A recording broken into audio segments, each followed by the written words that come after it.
What's up, good people? Thank you for clicking play on another episode of Big Man, Tiny Kingdom. Recently, I spent a day at Dead Horse Ranch State Park. I met up with Elizabeth and Neil, who happened to work for Arizona State Parks. They invited me to go fishing with them, and I jumped on the opportunity because I haven't been fishing in over 20 years. I've been wanting to go for a while, just haven't made the time. Well, I had a wonderful day at the park with my new acquaintances. They were the best hosts. They totally took me on as a newbie to fishing, didn't make fun of me not knowing how to cast or how to tie a hook to the line. The fishing pole I had was actually from the last time that I went fishing. I bought it in 1999 when I was on a camping trip with my coworkers. Back then, I lived in Washington State. I used it for that camping trip, haven't used it ever since. It's traveled with me to Arizona when I moved here in 2008, and it's just been in storage all this time. Well, I am so glad that I was able to bust it out for this day trip to Dead Horse Ranch. I did have some problems with the pole.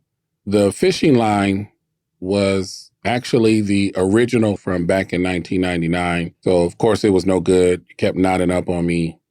I was told by Neil that I can take my pole to Sportsman's Warehouse and they will respool the line for me. I'll be taking care of that real soon so that I can get out and do some more fishing in the near future. I definitely want to fish as much as I can because I learned something about myself while I was out there. All I was thinking about was casting the pole and the water. I was fully engaged and paying attention to the line and hoping I would get a bite.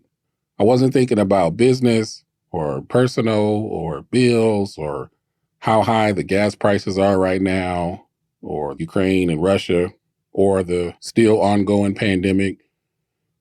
I wasn't feeling sad about my grandmother who just passed on March the 1st. I wasn't thinking about how terrible I feel for not going to visit her and that I haven't been back home in a while. And this is the reason why I'm making a trip there. And I don't like the whole thought of that.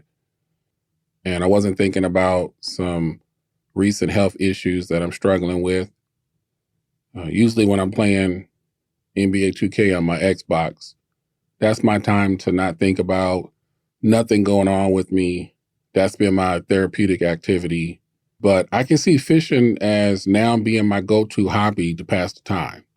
I was able to record a conversation with Neil and Elizabeth, who I want to thank so much, and again, give them an extra special shout out for the invitation, for teaching me some things about fishing, about bird watching, and some other cool stuff about Dead Horse Ranch. This is actually my second time at the park. I do plan to post an episode talking about my time camping there. So be on the lookout for that. Without further delay, I'll jump into my recording with Elizabeth and Neil of the Arizona State Parks. Let me give you all a heads up. We were outside in the elements, so you'll hear the sounds of the river behind us. There's a little bit of wind noise, probably some birds in there too. And I remember there was also an airplane flying over. I hope it doesn't take away from you enjoying the conversation. I know I enjoyed being a part of it.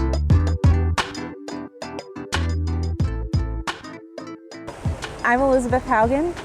I am new to the state parks, actually. I've been with Arizona State Parks for about 6 months and do a lot of the communication stuff, social media, a lot of writing, and love Arizona outdoors. I've lived in Arizona for about 10 years.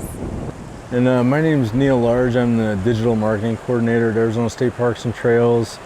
I'm an Arizona native, grew up spending time in the outdoors, camping, fishing, hunting, and I'm having a great time today, man. Just able to share something that I love doing with somebody that's new to it, trout fishing, and we did get lucky. Yeah. We caught the only fish today that was willing to bite. Yes, we did. Yeah. They're in there. They just didn't want what we had. Right, yeah. For the most part, except that one. You just never know when these things are going to bite. It's especially when they're stocked like that. It could be a while until they're ready to bite. But I don't know, gotta it's still keep fun. trying. Yeah. And I appreciate you looking out for me, being a newbie. But I had a lot of fun, and so Is there a fun fact or something significant about this particular park that you can share with me? Well, I think Elizabeth has a fun fact, kind of like regards the name. I'm just going to this park's kind of special to me and my family just because I've got 4 daughters and we've come to this park several times, and one of my daughters caught a really big catfish here. We always love hiking down here by the Verde. Like right now we're like mere feet away from the Verde River, and there's trails that go up and down it. So I've just had so many good times with my family here. I love coming back, and the fishing's decent, but the birding's awesome, and the zip line's fun. Yeah. We're gonna do that in a little bit. You ready? Oh yeah, that'll be. Yeah. I love that sound of that. Yeah. Yeah, there's a great kids playground here. Oh, cool. Camping cabins. It's a very family-friendly park for sure. Cool. I think one of the most interesting things about this place is the name. Everybody wonders, why would you name a park Dead Horse Ranch? And it's actually a pretty charming story. The park was originally a ranch purchased in 1950 by the Iries family. And Cap. Yeah, his name was Calvin, but they called him Cap. And Cap bought this as a ranch, and their family picked it out. They were looking for the right property. And after looking at several different properties, he asked the kids, well, what is your favorite property that we looked at? And they said, the one that had a dead horse by the side of the road. Kids say the darndest things that clearly stuck with them. And so the name stuck. They kept it when they bought the ranch. And then Arizona State Parks dedicated this and purchased it in 1971, dedicated it in 1977. And that was one of the conditions of the sale of the property, was that we maintained the name of the ranch. And it's really kind of sweet because that was that family's legacy. It was in their family for 20 years. And so it's kind of a fun part of the story. Yes, it's an unusual name, but that's history, But it opens up conversation about the park. Yeah. You talk about, people inquire about the name, and then you talk about it, and then start showcasing all the awesome things you can do here. Yeah, it's a beautiful property. It's, we're standing along the Verde River right now, and there's 18 miles along the Verde River Greenway that belong to the park, and the park in total is 320 acres. Wow. And it's just absolutely beautiful. When I moved to Arizona from the Midwest 10 years ago, it was places like these that made me absolutely fall in love with the state. Yeah. It's just, you have one picture in your mind, if you're not from here, of what Arizona is like.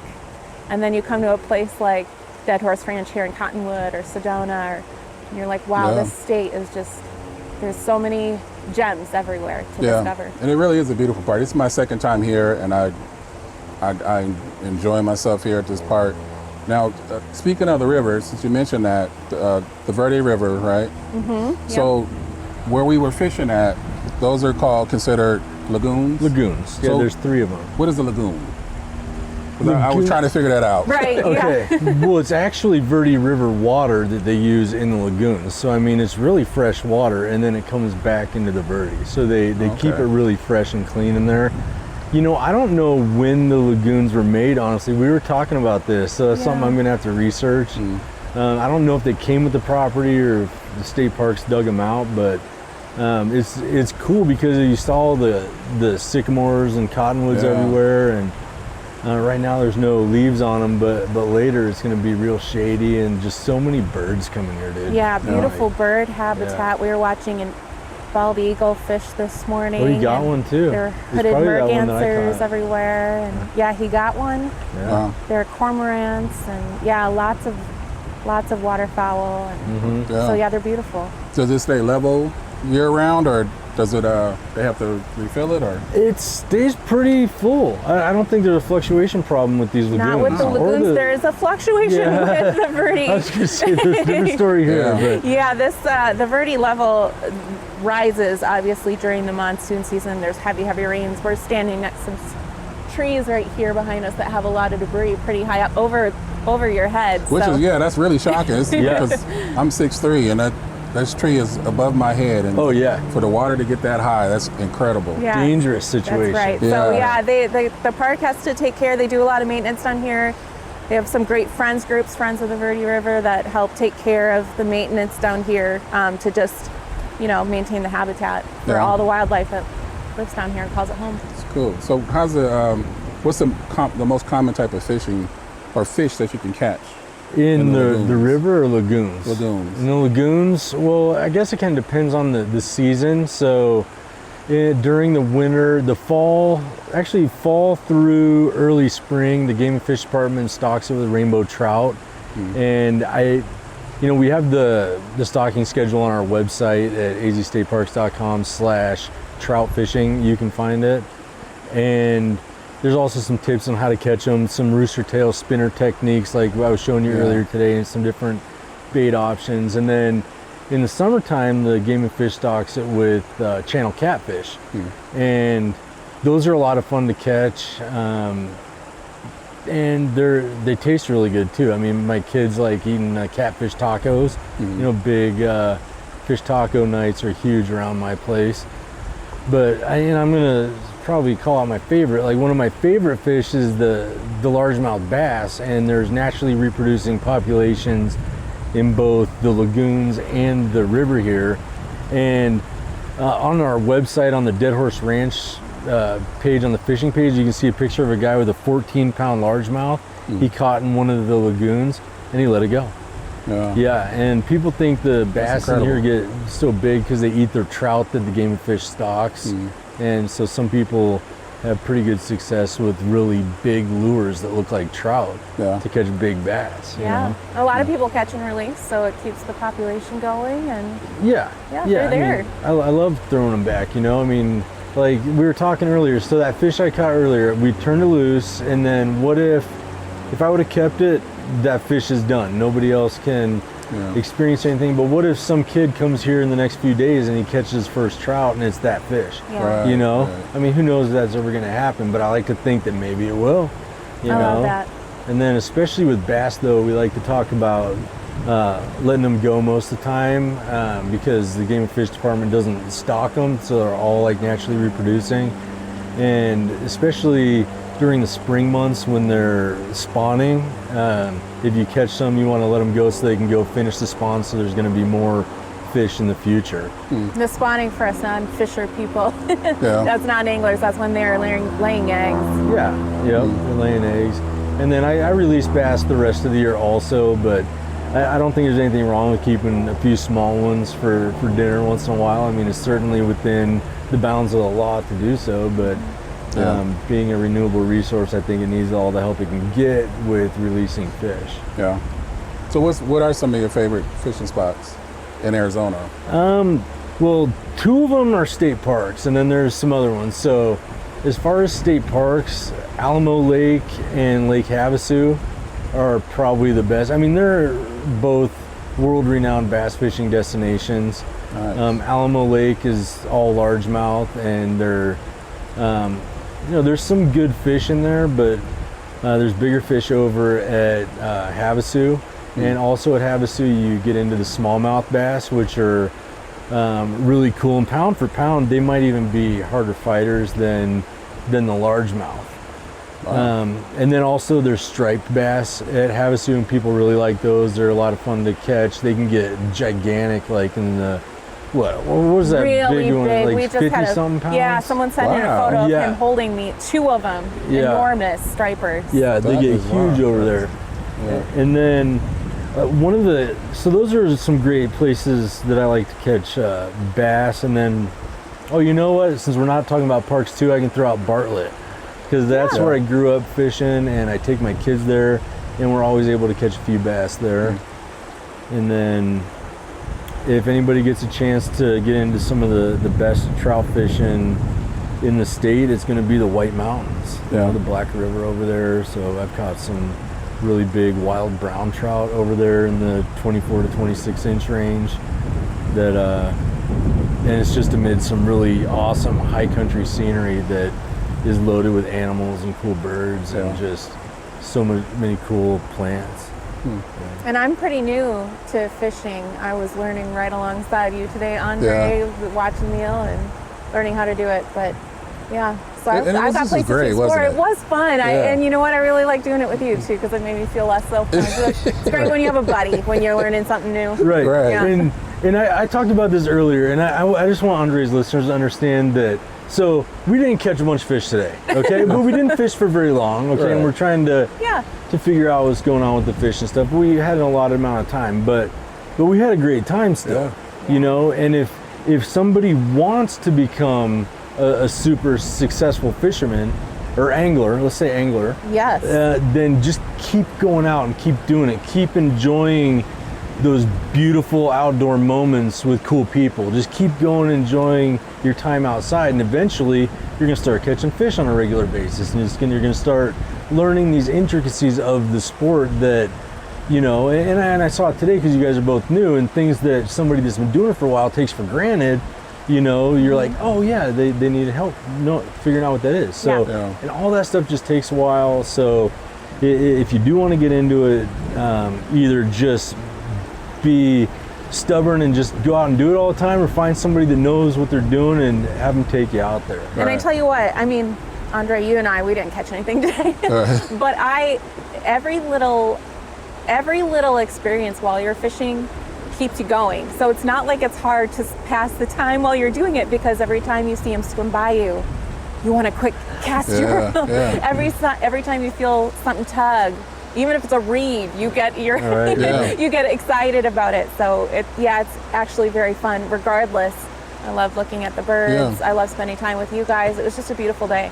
And I mentioned to Neil earlier, like, I'm out here and I'm not thinking about anything else. Work, house stuff, nothing else. The only thing I was thinking about was water. Yeah. And that's, to me, that I could do this all day. And people need that. They need to, because like every day we're at work, we're grinding, we're, you know, our minds are just flooded with all these thoughts and busy things. We're busy. It's nice just to take a step back, relax, and like just watch the world happen. Yeah. You know? I can feel being out here. I can feel my blood pressure lowering. Oh yeah. It's like a natural stress relief being out in nature. We need to do this more. That's what I love about outdoors. Yeah, for our own health. So besides fishing, and we had talked a little bit about bird watching, what are some other cool activities that you would recommend people check out at the parks?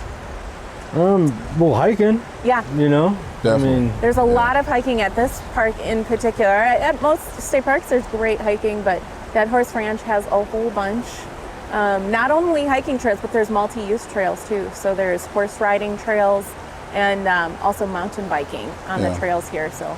And there's a 13-mile trail that goes from this park to Red Rock State Park. It's called the Lime Kiln Trail. It's right up over there. Okay. Your listeners can't see where I'm pointing, but it's that way. But I mean, that'd be cool to at least check that out sometime. It's pretty fun. Yeah, that's very popular with mountain bikers. And if you're a hiker and you want to see a different side of the state, that's a great place to do it. It's real neat because if you drive into the entrance at Red Rock State Park, you see the Lime Kiln Trail right from the drive. So it's fun that they connect because you can see Red Rock State Park is considered a transitional area in its landscape, and so you can see how it changes from the Verde River here to the riparian habitat at Oak Creek. Right. I didn't even know it was that close. Yeah. Wow. It's pretty cool. Because you have to drive around, you know, to get there because of the topography, but it's The really trail just goes right right over through. there. So then how close is that's Sedona, right? Yeah. Mm-hmm. Okay. So in Red Rock, because when I went to last time I went to Sedona, I was at Slide Rock mostly. So they're right close to each other, or? They're sort of on other sides of Sedona, actually. Slide Rock is past the town of Sedona. It's up in Oak Creek Canyon. Okay. Exactly, Oak Creek Canyon, sort of halfway between Sedona and Flagstaff. And then Red Rock State Park is on the other side of Sedona. Yeah. So yeah, they're two different flavors. Both have beautiful, the iconic Red Rock and Oak Creek. I'm going to add on another favorite fishing spot really quick, Oak Creek. Yeah. That's where I learned how to catch trout in the creek, like back in the day. So, just upstream from Slide Rock, there's some great fishing that before I even worked here, I used to go there and catch wild browns and stocked rainbows. So what some people do is like the family will go to Slide Rock and then whoever wants to fish just hikes upstream. And there's some some parameters there for that park, like the no glass containers and stuff, but you can see that on the website. No pets, yeah, so you just gotta be mindful of the rules, but go prepared and you're gonna have a great day. Go prepared, it's a busy park, so you know, pick the right time, and So let me ask you both, so how many state parks, two-part question, how many state parks does Arizona have? And then how many have you visited? Okay, so what are we at on state parks? 34. Okay, yeah. Yeah, over 30 state parks. 2 of them are currently being under development, so they're not open to the public, but the habitats are being conserved, and that's the function of those parks at the moment. But and as far, Neil's got me beat by far on the parks. I've only been working at the state parks for the last 6 months, so I'm working on it. I'm about halfway through. Wow, okay. Getting there. I think I have 3 more to go. Yeah? Yeah, McFarland is one of them, like we were talking about earlier. I've been through Florence and I just haven't stopped, and I haven't needed to go there for work yet, but one of these times when we're driving down south, I'm just gonna have to stop by and do it, because there's some cool displays I've heard that, and you know, obviously I have to write about them and stuff once in a while, so I've seen them too. Digitally. You know what's fun about that too is Florence is such a small community that some of the people who were involved in back when it was a hospital still remember it being a hospital. So it's neat because the history is really rich right there within the community. Wow. Yeah. The other historic park that I really enjoyed was Fort Verde, just in this area. Right here. Yeah, and I was like, I spent a lot of time at that one, visiting those different housing compounds that they have, and that was a really neat one. Yeah, that's a very cool historic park. There's also Jerome State Historic Park, which is close to us up on the hill there. Oh yeah, that one's crazy fun. drive, but if you like that kind of like windy drive, it's a very scenic drive, beautiful. Yeah. But yeah, there's so much to do right here in the area. That's why I think Dead Horse Ranch makes a great base camp, because you can stay here, camp in one of the cabins, and then you can hit up all these nearby destinations and do all these day trips. Right. I mean, use it as a hub for your exploration, because the campground is just big and awesome. You got a lot of options here, but then you can just go out. Like if you had a 3 or 4 day trip, you could spend a lot of it in the park, but like you're saying, there's just so many things to do around here that there's not going to be a dull moment. Right. Yeah. Even the drives are scenic to the next park, you know? Yeah. Absolutely. It's cool. This is a cool area. Yeah. So last question for you both. Which 4 would you list as your Mount Rushmore of the Arizona state parks? So we could duke it out. Okay, so my 4 favorites. Yeah. Well, Dead Horse is going to be up there. Okay, I mean, I've just had a lot of good experiences here with my family. Karchner Caverns is really cool. It's got the cave, which is just in of itself is pretty epic to see and experience. And if you're listening and haven't experienced the Karchner Caverns cave, you should, because it's not like what you'd expect. That it wasn't like what I expected going in there, and I'd been working here for a while before I checked it out, and I was blown away. The hiking into the whetstones there, I love the Sky Islands, that southern part of Arizona. There's so many wild animals back behind Karchner Caverns and the whetstones there, so that's going to be up there in my favorites. Let's see, what else are my favorites? So those are definitely my top 2, huh? Because I'm like thinking. Yeah, I know you love them too. Yeah. I know that Dead Horse Ranch means a lot to your family. You just have a lot of memories. Tano's a cool one. You know, Tano is took one of mine. Yeah, that one, and we didn't this last time we were there, but usually there's like javelina and whitetails everywhere at this park. Like, you're like, oh, wow, there they are everywhere. And the hike down into that canyon, it's not too bad. It's really not bad at all. But and there's a bench. You can stop and take a break if you need a rest. Have you been to Tonto National Bridge State Park? Okay. Dude. Put it on your list, Andre. You'll love it. It's very cool. Because you feel so small. And for a big man, it's weird to feel small. That thing is giant right here. Like, so right what it is, what's we believe is the world's largest natural travertine bridge. Yep. Wow. And so you know, when you're on top of it, you almost wouldn't know it's there until you walk right up. And then you take a trail down and go stand at the mouth of this giant bridge. It's almost like a big cave that is open on the other end. And you can go in it. Yeah, you walk right through it. There's Pine Creek at the bottom, so beautiful water flowing, and the life down there, lots of animals that you can look at, but the stone inside when you walk through the bridge is all polished. And it's like a beautiful purpley red. Your senses are just alive when you're visiting there. It's a whole world that you wouldn't even know until you're in it. And when we went last time, there was a school group of about 150 kids. Oh yeah. And it echoes down there in the bridge, and it was just alive with all of the joy that these kids were having. It was really cool to watch and experience them making a memory, learning lots of new things, and having so much fun at the same time. When's the best weather time to visit there? Well, winter can be iffy because they get snow up there, you know. They're at a higher elevation, and so they get some snow, so you just got to watch it before you go and check the website. Because it can get warm in the summertime up there, but it's still in the pines, you know. So right. It's I'd say any time between March and November probably awesome if there's not any freak snowstorms. Yeah, you'll have a great time all year round. Oh, hummingbirds there. Oh, I saw a bunch of hummingbirds up there. Yeah, cool. Yeah, that's a great one. He definitely stole one of mine. Yeah, sorry. That's okay. And then I'm gonna throw out Patagonia also, just because there's so much to do down there, and I haven't been able to do it all yet.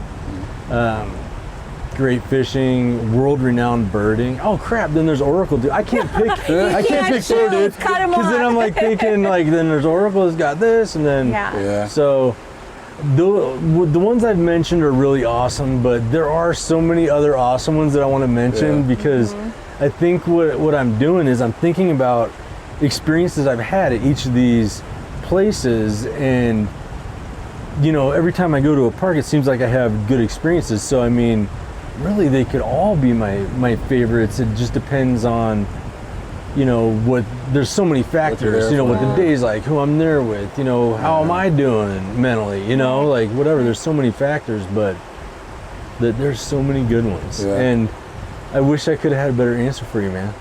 He loves them all. Yeah. But I just realized that now as we're talking about it, as I was like trying to think of my favorites. Yeah. Those are all on my list. I mean, I've been to Dead Horse Ranch. I'm doing Patagonia and the Kartchner Caverns in May. Oh yeah. Nice. Yeah, and so now Tonto, that's going to be definitely on my bucket list to do. It's amazing. Yeah. So what about you, Elizabeth? Well, I need to check out one of your favorites. Yeah, you love Lyman Lake, and that's it's on a good my one. list. I love Lyman Lake. I haven't done that yet, but it's definitely on my list. I am a big, when I go to places I like to learn, I'm a big nerd. You saw me earlier, like if I find a flower, I want to know what it is, and I want to like stop and smell it, and if there's a sign, I'm going to read it. So I really enjoy some of the historic parks. The first state park I fell in love with outside of Slide Rock, which is very famous and it's a wonderful experience, but Reardon Mansion State Historic Park in Flagstaff. Okay. It's, and gosh, when was it built? 1924? I'll have to fact check that. It was built in the arts and crafts style by the Reardon brothers, who helped sort of establish economically the town of Flagstaff. And I was telling you this earlier, they married two sisters in the town, and then they built this house, this giant mansion that's almost like a duplex. So it has two sides of the house that are mirror images of each other, and then it's connected in the middle by this great room that the families would come together and all the cousins would play. Like a piano and stuff. Yeah, it's called the billiards room. They have a big, great fireplace there. And when you tour the home, you can imagine their lives and what it was like. And what I think of is just how much fun they were having as a family and how important family time was to them. Yeah. But the arts and craft style is absolutely beautiful. It was, you know, to revere the nature around them. So it's all wood and big logs and stone, and it really mirrors the landscape that Flagstaff is. Yeah. So I love that park. And a really famous carpenter made a lot of that furniture. Gustav Stickley? He's Gustav? Stickley's his last name. Well, and the first name is right, so you got there. All right. Yeah, definitely. It's a really special place. It's it's one of the first I discovered when I moved to Arizona back in 2012. Yeah. I love Red Rock State Park because the Discovery Center is packed full of information. So for a person like me who wants to read all the signs and learn all the things, you go in and it's not very big, so you're not overwhelmed by all of the signage, and it's very interactive, you know, so you can touch paw prints and learn what animals those tracks came from, and you can see the tree samples and learn the differences in their barks and what kind of trees they are. And yeah, it's really interesting. And then once you've learned all that, then you take a walk and you experience it for yourself. And I think that's really fun. Oh, I just read that on the sign and here it is in front of my face. Yeah, that's cool. Yeah, so I really enjoy that. And then, gosh, Lost Dutchman State Park. I think I love that so much because it's so iconic of the Sonoran Desert. You know, it has saguaros everywhere. When you think of Arizona, it's the picture in your mind is of a place like Lost Dutchman State Park or Catalina or even Picacho Peak. Right. Yeah, it's just absolutely beautiful. It is, Yeah. That's 3. That's 3, and then he took my one. Can I say one I have on my list, but I haven't gone? But I think it's going to be great. He's going to allow it.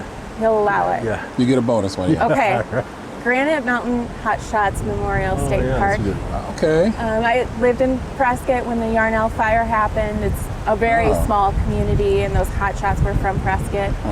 And so it's a very special place to Arizonans. And I haven't done the hike. I've been to the entrance of the Memorial State Park, but it's a 7-mile round trip hike, and that's on my list this fall when the weather cools down again. Yeah, that's on my list too. Yeah. So that'll be a really special place. And I can't wait to it's go. actually on my list because I listened to y'all's podcast. Nice. And I listened to the episode twice because I listened to it first and then I watched that movie. It's Hollywood. They're going to embellish and things like that. But it was so inspiring of a movie. So then when I was going through the episodes again, I listened to it again. I was like, it's, hearing I don't remember the guy's name that was talking. Jared.